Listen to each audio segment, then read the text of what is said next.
오늘 첫 번째 이 강의를 마련한 이유는 통독을 하는데 읽기에 급급하잖아요. 매일 읽어야 되니까. 그러니까 뭐 읽기도 바쁘죠. 그러다 보면 정리가 안 되는 거예요. 그래서 읽긴 읽었는데 이게 마태복음, 마가복음 비슷한 것 같은데. 지금 이제 누가복음 있는데 누가복음 비슷한 것 같은데 뭐 정신이 없으니까 겹치는 것 같긴 한데 이게 이렇게 겹치는데 이, 이것을 보통 안 읽었을 때는 몰랐는데, 뭐 읽다가 보니까 앞에서 나온 내용이 또 반복되는 것 같고, 왜 이렇게 복음서를 여러 개 썼을까? 또, 거기서 내용은 또 다른가? 이런 부분들이 생각이 들죠. 그래서 성경 통독하는 데 있어서 좀 도움을 주기 위해서 저희가 주제 강의를 갔는데, 첫 번째 시간으로 오늘 사복음서를 이렇게 나누고자 합니다. 각 복음서에 대한 자세한 이러한 디테일한 강의는 아니고 통독을 위해서 제가 큰 흐름만 같이 보려고 하는 것을 이해해 주시기 바랍니다. 먼저 공간복음과 요한복음이 나눠져요. 그 공간복음이라고 하는 것은 뭐냐면 마태, 마가, 누가 이것을 공간복음이라고 해요. 왜 공간복음이라고 하느냐? 공통적인 관점, 공통점들이 많아요. 그게 그도 그럴 것이 성경이 언제 기록되었을까요? 지금은 뭐 대통령께서 이렇게 말씀하실 때 기자들도 가고 방송도 나오고 막 녹취도 되고 그리고 모든 기록물이 대통령 기록물에 남게 되잖아요. 근데 이때는 그게 아니었어요. 예수님께서 말씀하실 때, 야, 그 누가 좀 받아 적어라. 하고서 예수님이 말씀하신 게 아니에요. 예수님이 사역하시고 나서 예수님의 사역에 관한 내용들이 구전으로 전해졌고 이 구전으로 전해지던 것들이 이제 하나 둘씩 기록되기 시작했어요. 그 저자는 누군지 이 몰라요. 이 구전들에 전해진 것을 정리한 어떤 문서가 돌아다니기 시작했는데 이것을 우리가 일반적으로 큐 문서라고 해요. 마가복음은 이 큐 문서를 보고 이거 기록을 남겨놔야 되겠다 해서 제일 먼저 이 마가복음이 기록돼요. 그리고 다른 성경들 마태복음, 누가복음이 이 마가복음을 참고로 해서 이제 마태가 이제 마태복음으로, 누가가 누가의 복음으로 이렇게 또 옮겨 적어요. 그냥 그대로 옮겨 적는 게 아니라 자신의 경험 그리고 자신의 생각, 물론 이제 성령의 그런 조명 속에서 쓰는 거죠. 근데 마태복음은 누가 마가복음에 없는 자료를 가지고 쓰거든요. 이것은 결국 마가복음을 참고했지만 마태복음만이 가지고 있는 자료가 있었다라고 하는 것을 우리가 생각해 볼 수 있죠. 누가복음도 마찬가지. 누가복음도 마태나 마가에 없는 독특한 기록들이 있어요. 이것은 누가복음이 가지고 있는 그 자료를 우리가 보고서 쓴 것이죠. 근데 여기서 의문이 드는 게 뭐냐면 마태, 이건 마태는 세리 마태니까 예수님의 제자, 이거는 이해가 될 수 있어요. 요한복음, 요한은 예수님의 제자니까 이 제자들이 예수님을 경험했으니까 이것을 썼다고 할 수 있지만 도대체 마가의 복음의 이 마가, 누가복음의 이 누가는 도대체 어떻게 이 복음서를 썼을까라고 하는 이런 부분이죠. 그래서 마가복음을 우리가 애칭으로 별칭으로 베드로 복음이기도 하고 누가복음은 바울 복음이라고 해요. 그게 왜냐하면 누가의 복음은 바울의 영향을 많이 받았어요. 그래서 바울의 관점에서 많이 조명을 해요. 그래서 우리가 누가복음과 사도행전이 같은 저자인데 사도행전 속에서 물론 이제 바나바가 이제 베드로가 있고 그 위에 이제 베드로가 먼저 나오고 그 다음에 바울이 나오죠. 사도행전을 보면 처음에는 베드로 중심으로 썼다가 나중에는 이 바울 중심으로 쓰는데 지면적으로 보면 바울이 훨씬 길어요. 그러니까 누가는 바울의 영향을 받았기 때문에 바울의 관점에서 이 복음서를 쓰고 있다. 물론 이제 퍼펙트하게 이제 완전하게 바울의 관점이라기보다는 바울에게 이 영향을 받은 복음, 이것을 쓰는 거군요. 마가는 베드로예요. 베드로의 영향을 많이 받았어요. 그래서 마가복음에서는 이 베드로적인 이러한 시각 관점들이 보여지고 있어요. 그래서 어떻게 보면 마가복음이 제일 먼저 기록되었고 마태, 누가가 썼기 때문에 공통점 부분이 많다. 그래서 공간복음이라 이렇게 이야기합니다. 그러면 비슷한데 왜 기록했나 이런 생각이 들죠. 그것은 각각의 복음서 마태, 마가, 누가 이제 대상도 다르고 누구에게 썼느냐 이것도 다르거든요. 마태복음만 봐도 비슷한 것 같은데 왜 기록했을까라고 하는 부분인데 마태복음은 대상이 이 유대인들이에요. 그러다 보니까 이 마태복음에서 제일 먼저 나오는 게 족보예요. 그러니까 이 족보로 시작하잖아요. 아브라함과 다윗의 자손 예수 그리스도의 계보라. 그러면서 아브라함부터 시작해요. 그래서 아브라함부터 내려오는 방식으로 해서 우리가 기록하고 있다라고 하는 것을 볼 수 있어요. 그래서 어떻게 보면 예수가 나시니라 16절에 예수가 나시니라 저 아브라함부터 예수까지를 연결시키고 있죠.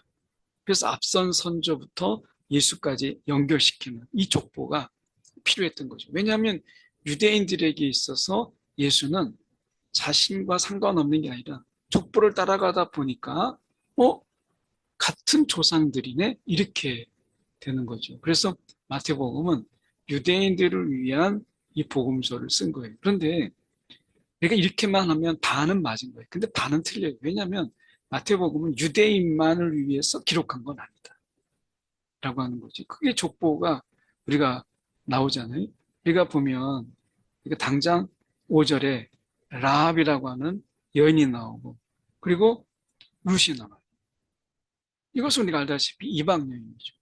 라합은 여리고 그리고 이 룻은 우리가 이 모압 여인이잖아요. 그렇다니까 이렇게 보면 이방 여인들의 기록이 나와요. 그러면 유대인의 입장에서 볼 때, 이 여인들의 이야기가 나오네? 라고 하는 이 부분 속에서 생각해 볼 수 있는 게 뭐예요? 처음부터 유대인만을 위해 쓴 게 아니라 이방 사람들까지. 중심은 유대인이지만 마태복음은 이제 이방인들도 같이 볼 수 있도록 기록했다라고 하는 것을 볼 수 있어요.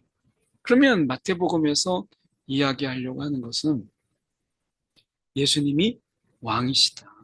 이거예요. 그래서 1절에 보면 아브라함과 다윗의 자손 이렇게 돼 있어요. 이 다윗의 자손이라고 하는 것은 유대적 배경 속에서 굉장히 중요한 부분이죠. 이 다윗의 후손으로 예수께서 오셨다라고 하는 것. 이것은 무엇이에요?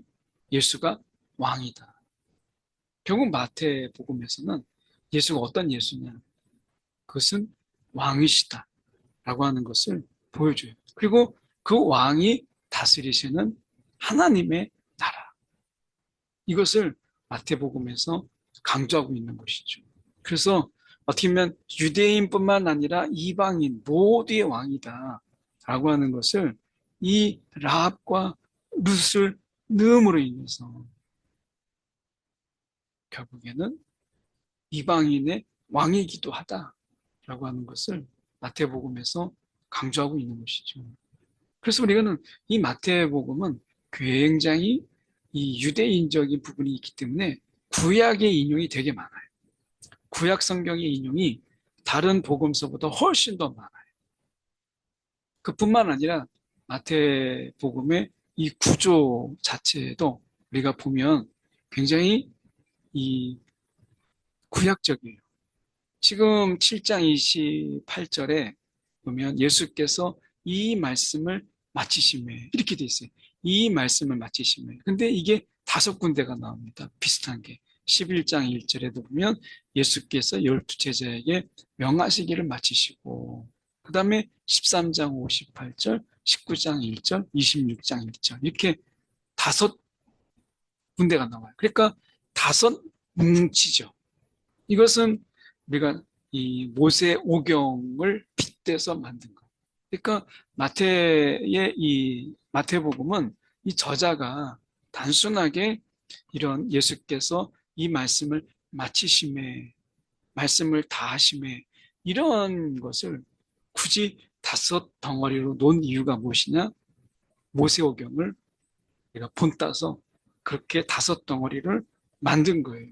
이 모세오경에 필적할 이러한 어떻게 보면 신약의 모세오경이다. 이걸 보여주고 싶은 거죠. 그래서 이 마태복음에서는 하나님의 나라, 우리가 보통 마태복음을 하나님 나라의 복음이다. 하나님 나라가 정말 많이 나오고, 그리고 거기에서 예수가 왕이시다 라고 하는 것을 보여주고 있어요. 그래서 우리가 이 마태복음에서 보여주고 있는 이러한 이 부분들, 이것은 예수가 왕이다. 그런데 마가복음을 보면 또 정반대예요. 이 마가복음은 인자라는 표현이 많이 나오죠. 이 마가복음은 우리가 길 위의 신학이다 라고 할 정도로 길 위에서 만나는 자들이 정말 많이 나와요. 이 마가복음은 우리가 보면 당시에 이 문체로만 본다면 굉장히 이방 민족, 특히 이제 로마의 이런 문화에 굉장히 익숙하게 젖어 있는 자들이 쉽게 접근할 수 있는 그런 어떻게 보면 이 필체로 되어 있어요. 이 문장이나 이런 어떤 장문의 글씨, 그 어떻게 보면 이 마가복음에 쓰여져 있는 언어나 어휘들이나 이런 부분들이 문장의 구조들이 이런 것들이 이방에서 많이 이방 문물을 경험한 자들을 위해서 기록된 성경. 그래서 혹자들은 이야기할 때 이것은 로마인들을 위해서 기록한 것이다. 이렇게 이야기하기도 합니다. 이 마가복음은 그래서 어떤 게 주제냐? 인자, 고난받는 종. 마태복음은 정반대예요. 마태복음은 왕이신 예수인데 마가복음에서는 인자, 고난받는 종. 이것이 마가복음의 주제예요. 그러다 보니까 이 마가복음에서는 예수님께서 그 종된 모습, 이것을 그대로 보여줘요. 그래서 우리는 이 마가복음에서 또 하나 볼 수 있는 것은 제자도예요. 예수님께서 우리가 제자들이 계속 그 믿음의 부족, 믿음의 없음을 계속 꾸짖고 하시는 것을 보게 되죠. 아주 철저하게 훈련하시는 제자도. 제자로서 이제 살아가는 삶에 대한 부분을 아주 강도 높게 훈련하시는 이런 부분을 보게 되죠. 그래서 우리가 정말 예수님의 제자라는 게 무엇인가 그 제자도를 알려면 마가복음을 보면 좋아요. 그래서 예수님이 고난을 받으신다. 그 고난의 의미, 그리고 이 제자들도 그 고난에 참여하는 자로서 이 마가복음에서 나오거든요. 그런 의미에서 우리가 제자도를 좀 알려면 마가복음을 읽으면 좋다라고 하는 것이죠. 누가복음은 우리가 데오빌로 각하요 이렇게 되어 있어요. 이 누가복음에서 나와 있는 이 어떻게 보면 말씀하고 있는 이 부분 데오빌로 각하요라고 하는 이 부분에서 실제로 이 데오빌로 각하라고 하는 것이 존재할 수 있어요. 각하라고 하는 부분이 있기 때문에 이제 어떻게 보면 직분 이렇게 볼 수 있죠. 근데 데오빌로가 뭐냐라고 얘기했을 때 데오라고 하는 건 데우스라고 하나님이고 이 필로라고 하는 것은 빌로죠.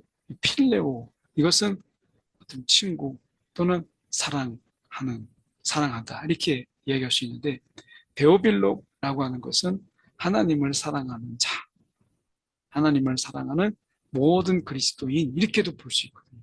그래서 누가복음은 그러니까 마태복음은 유대인들을 위해서 기록되고 마가복음은 많은 문명을 경험한 로마인들을 위해서 기록된 것이라면 누가복음은 이방인들을 위해서 특히 이 누가복음은 가난한 자의 복음이라 이렇게 말할 정도로, 그러니까 마태복음은 심령이 가난한 자 이렇게 돼 있거든요. 근데 가난한 자는 누가복음은 가난한 자 이렇게 돼 있어요. 그러니까 가난한 자의 복음 이렇게 우리가 이야기하는데, 이것은 단순하게 어떤 가난한 자 이것만을 이야기하는 게 아니라 그 당시에는 로마에 의해서 굉장히 노동력이 착취되고 굉장히 어려웠던 이런 상황 속에 있었기 때문에, 그래서 이 누가복음이 가난한 자들을 위한 이 복음, 이 부분에서 끝인 일이 아니라 이것은 이제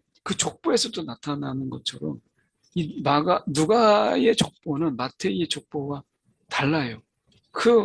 이 여기에서 보면 23장 23절에 보면 이렇게 되어 있습니다. 요셉의 이 아들이니, 그러니까 아는 대로 요셉의 아들이니, 예수부터 시작해요. 그래서 요셉의 아들이니, 요셉의 위는 헬리오라고 되어 있어요. 요셉의 위는 헬리다라고 하는 부분에서는 마태복음에서는 다르게 표현되고 있죠.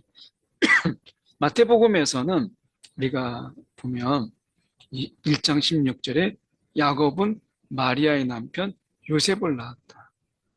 그러니까 1장 16절에 마태복음에서는 우리가 야곱이라고, 이 요셉의 아버지가 야곱으로 나오거든요. 그런데 누가복음에서는 요셉의 이는 헬리오라고 되어 있어요. 이것은 이제 밑에서부터 상향식이죠. 그런데 어디까지 가요? 그 끝에를 보면 우리가 아담이요 38절에 그 위는 하나님이시라 이렇게 말씀하고 있어요. 하나님까지 올라가는 거죠. 그렇게 본다면 누가복음은 우리가 가난한 자 밑에서부터 위로 올라가는, 그래서 가난한 자뿐만 아니라 가난한 자에게 먼저 복음이 전해지고 그리고 온 민족을 위해서 전해지는 이방, 그 열방을 상하여 우리가 전하는 복음이다. 이렇게 볼 수 있어요.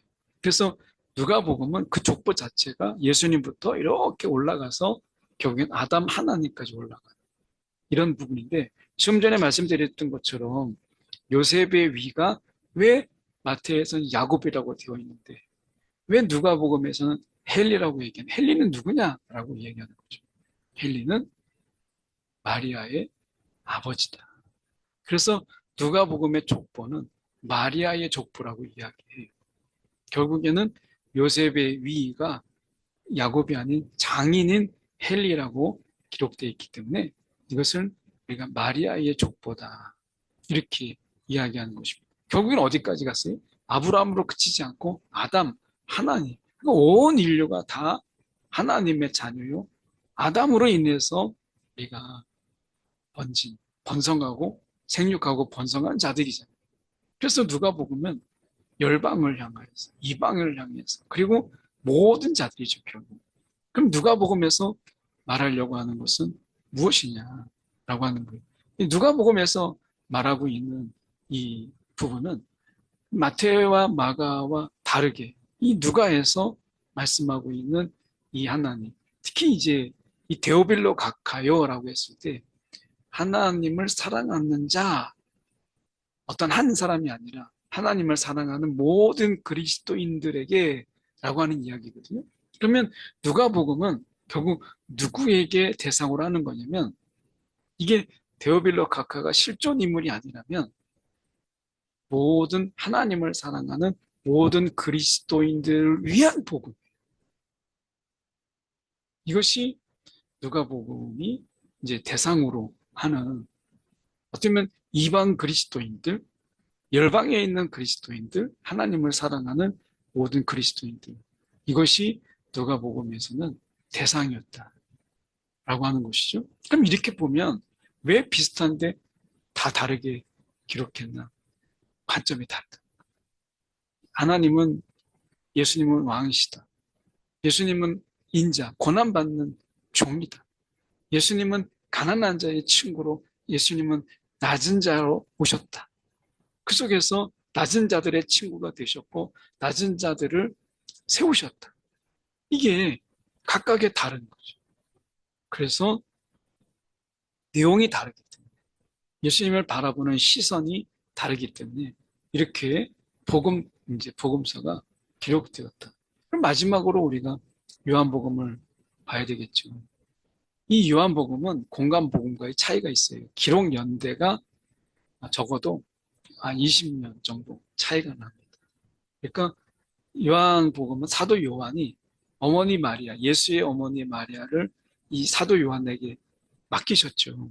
그래서 극진하게 예수의 어머니를 돌봐요.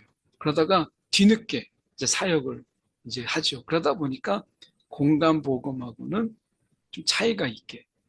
근데 이 요한복음에서 이야기할 때 다른 공간복음에서는 하나님의 나라가 주제로 나오거든요. 하나님의 나라. 물론 이제 예수가 어떤 분이시냐라고 하는 차이도 있지만 그 속에서 같은 주제는 하나님의 나라. 근데 요한복음에서는 하나님의 나라가 나오지 않아요. 그럼 뭐가 나오느냐? 요한복음은 예수님이 하나님의 아들이다. 이 예수님의 그 신성, 이 부분을 가리켜요.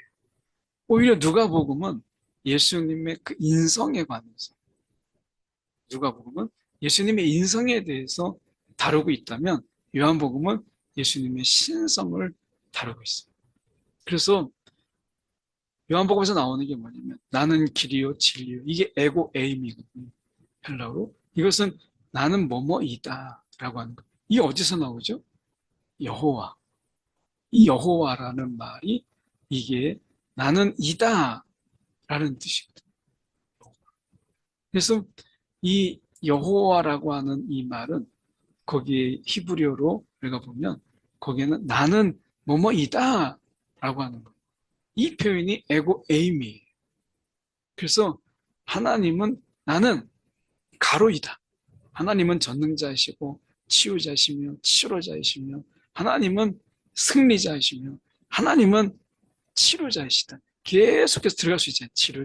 그러니까 나는 살아있는 자, 스스로 살아있는 자다라고 굳이 번역하지 않아도 나는 이다. 이게 여호와라는 뜻이거든요. 나는 이다. 이것을 그대로 신약에서 예수님이 따라하죠. 에고에미. 나는 이다. 나는 길이다. 진리다. 생명이다. 라고 말씀하시는 거예요. 결국 요한복음에서는 예수님이 하나님과 같은 하나님의 아들, 결국 하나님이다. 라고 하는 예수님의 그 신성을 그대로 보여주고 있는 것이 요한복음이에요. 그럼 왜 달라야 됐는가? 그러면 이 차이점이 무엇이냐? 왜 다른가? 라고 하는 것은 시각이 달라요. 그리고 자기가 만난 예수, 자기가 알고 있는 예수가 또 다른 거예요. 그러니까 한 예수를 만났지만 그 예수님에 대한 경험들이 다른 거죠. 예, 마지막으로 복음서별로 저희가 주제를 한번 더 확인하고 마치려고 합니다. 마태복음은 예수님이 왕이시다. 그래서 하나님의 나라에 대해서 특히 많이 나와요. 이 킹덤이라고 하는 이것은 하나님의 나라. 이것은 킹덤이에요. 왕이 다스리는 나라예요. 그래서 어떻게 보면 하나님 나라라고 이야기했을 때 이것은 이제 바실레이아 킹덤인데 거기에 통치자가 있어야 되잖아요. 그러니까 예수가 거기에 통치자다. 이것을 보여주는 거죠. 그래서 유대인들이 오해하고 있었던 이 메시아는 뭐죠? 이제 로마를 뒤엎고 거기에서 독립해서 다윗의 왕국을 세우는 이러한 메시아를 기대했어요. 근데 마태복음에 나와 있는 예수는 왕이긴 왕인데 평화의 왕이요. 하나님 나라의 왕이요. 이 땅의 왕이 아니라 하나님 나라의 왕이고 그 하나님 나라의 통치가 이 땅에 이루어지도록 하는 것이죠. 그러면서 메시아로서 이 유대인들이 바랐던 이 땅의 통치자가 아니라 하나님 나라의 통치자라고 하는 것이 달라요. 거기에서 놓친 거죠. 마가복음은 결국에는 예수님께서 이러한 왕이신데 그 하나님의 나라가 이 땅에 이제 이루어지게 하는 데 있어서 예수님이 그 십자가의 고난, 이 고난을 굉장히 중요시 여겼어요. 왜냐하면 십자가는 예수님께서 왕의 등극으로, 왕으로 오셨지만 예수님이 실질적으로 그 왕자에 오르시는 것은 십자가를 통해서 이루어지거든요. 그래서 고난의 의미, 이 고난 속에 담겨져 있는 영광, 이것을 마가복음은 주목했어요. 그래서 예수님이 이 고난받는 종으로서 왕이지만 그분이 이 땅에 고난받는 종으로서 섬기는 자로서 어떻게 사셨는가라고 하는 것을 보여주고 결국에는 우리가 그 고난 가운데 우리를 부르고 계시죠. 그 참여하는 가운데 그 고난이 지난 이후에 제자들이 그 고난 속에서 지나고 나서 우리가 하나님이 주시는 그 영광 이것을 이제 보게 하는 것이고요. 누가복음은 예수님의 인성을 가리켜요. 그래서 특히 예수님의 인성 속에서 잘 드러나는 게 어디냐면 이 가난한 자들과 함께하는 이런 모습 속에서 예수님의 인성이 그대로 보여져요. 마태, 마가, 누가, 요한은 결국에는 왕이면서 종이시고 그리고 가난한 자들과 함께하는 이런 어떤 인성을 가진 왕, 이것이 하나님의 나라를 가리키고 있어요. 그리고 요한복음은 이 예수님의 그 신성, 결국에는 요한복음은 신약의 창세기라고 할 만큼 창조자로 나오잖아요.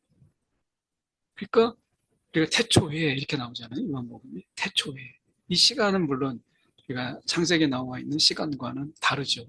근데 이 예수님의 그 신성, 나는 이다라고 하는 하나님의 아들, 하나님이시다라고 하는 것을 보이는 거죠. 그래서 하나님의 나라의 관점에서는 마태, 마가, 누가가 있고 이 요한복음은 예수님은 하나님이시다라고 하는 것을 그대로 보여줘요. 약간 차이는 있지만 결국에는 예수님의 그 관점을 왕의 관점에서 종의 관점에서 또는 신성과 인성의 관점에서 이렇게 대비되는 거예요.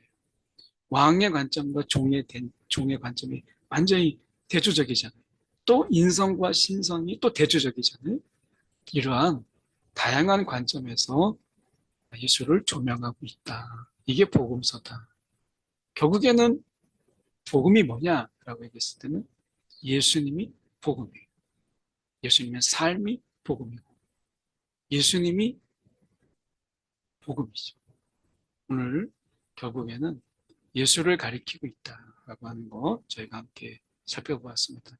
오늘 통독 위한 우리가 주제 강의 첫 번째를 마치고요. 중간중간에 이렇게 통독의 시간을 통독을 위해서 강의하는 시간을 가지려고 합니다. 여러분이 참조하시고 통독에 도움이 되었으면 좋겠습니다. 감사합니다. 마치겠습니다.